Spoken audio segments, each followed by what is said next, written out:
So in the present video, I'll try to cover high level data link control or HDLC. HDLC is a bit oriented protocol for communication over point to point or multi-point link. So configuration and transfer modes. Under HDLC, it consisting of two transfer modes. The first one is normal response mode or NRM. The second mode is asynchronous balanced mode. The normal response mode is nothing but the station is unbalanced, and in the case of asynchronous balanced mode, the station configuration is balanced. So that means the difference between NRM and ABM is in the case of in the case of normal response mode, we have one primary station and multiple secondary station. The primary station can send the commands, and the secondary station can only respond. That is normal response mode, and the entire station configuration is unbalanced one. So in the case of second one, that is ABM, the configuration is balanced. The primary, irrespective of primary and secondary, it can send the commands as well as response with each other. But in the case of normal response mode, we can observe that primary can only send the commands and the secondary to respond back. But the configuration may be either point to point or multi-point. But in the case of asynchronous balanced mode, the primary and secondary, that means it is combined. It can send the command as well as it can respond back. Similarly, the secondary is also combined station. It can send the command as well as it can respond back. So we'll take framing. To provide the flexibility necessary to support all options possible in the modes of configuration described, the HDLC defines three types of frames. The first frame is information frame or iframe. Iframes are designed to carry user data from the network layer. The second category is supervisory frame or S-frame, used for flow and error control whenever piggybacking is not possible. The last framing type is unnumbered frame or U-frame, used to exchange session management informations. So next we'll take frame format. We are having the frame format for iframe, S-frame and U-frame. So in the flag field, for each frame, we can observe that the flag field is appended at the beginning of the frame as well as at the end of the frame. So the flag field is nothing but 8-bit sequence with a pattern 0 followed by 6 1s and 0 that defines both the beginning as well as end of the frame, and it will help in order to maintain the synchronization pattern at the receiver end. So next is address field. The second field of an HDLC frame contains the address of the secondary station. So always the address field holds the address of the secondary station. But in the case of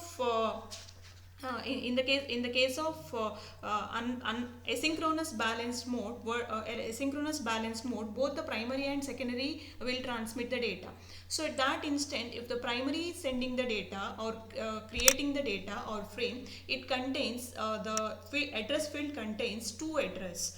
Or if the secondary is itself creates the frame, then it contains from address. So that means address field always holds the secondary station address. If the primary is creating the frame, it contains to address, and the secondary creates the frame, it contains from address. The address field can be either 1 byte or several byte long depending upon the need of the. So next is control field. The control field is one or two byte segment of the frame used for flow and error control.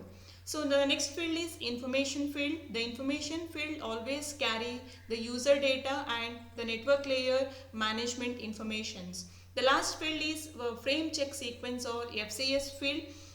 Is a HDLC error detection field. It can contain 2 or 4 byte CRC.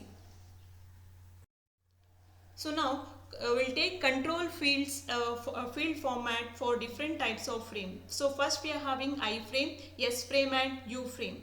So the we know that if in the case of I frame, always the MSB bit will be 0. In the case of S frame, the first two bits will be 1 0, and U frame, the first two bits will be 1 1. So that we can differentiate the type of the frame. So if the first MSB bit is 0, means we can say that the type of frame is I frame.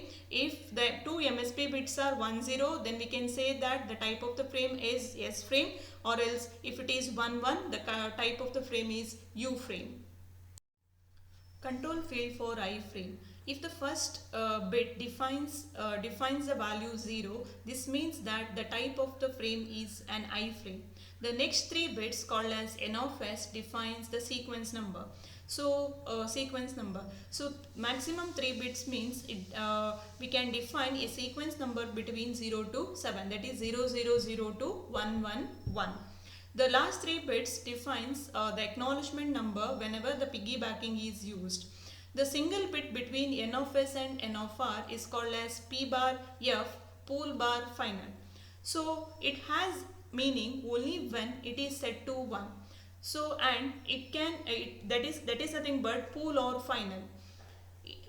It means pool when the frame is sent from primary station to the secondary station. Final means whenever the secondary is sending the data to the primary.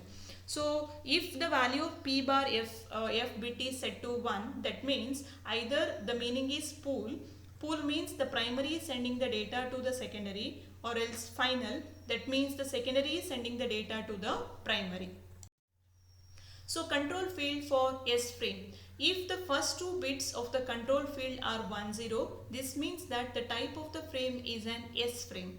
The last 3 bits, called as N of R, corresponding to the acknowledgement number, and 2 bits called as code, and the code value may be either 00, 10, 01 or 11. If the code value is 00, the receiver is ready to receive the data. 10 means receiver is not ready to receive the data. 01 means reject the packet or frame, and the last one is 11, that is selective reject. Control field for U frame. If the first 2 bits of the control field are 11, this means that the type of the frame is U frame. U frame codes are divided into 2 sections: 2-bit prefix before P bar F bit and 3-bit suffix after P bar F. Together these 2 segments, that is 5 bits, used to create up to 32 different types of U frames.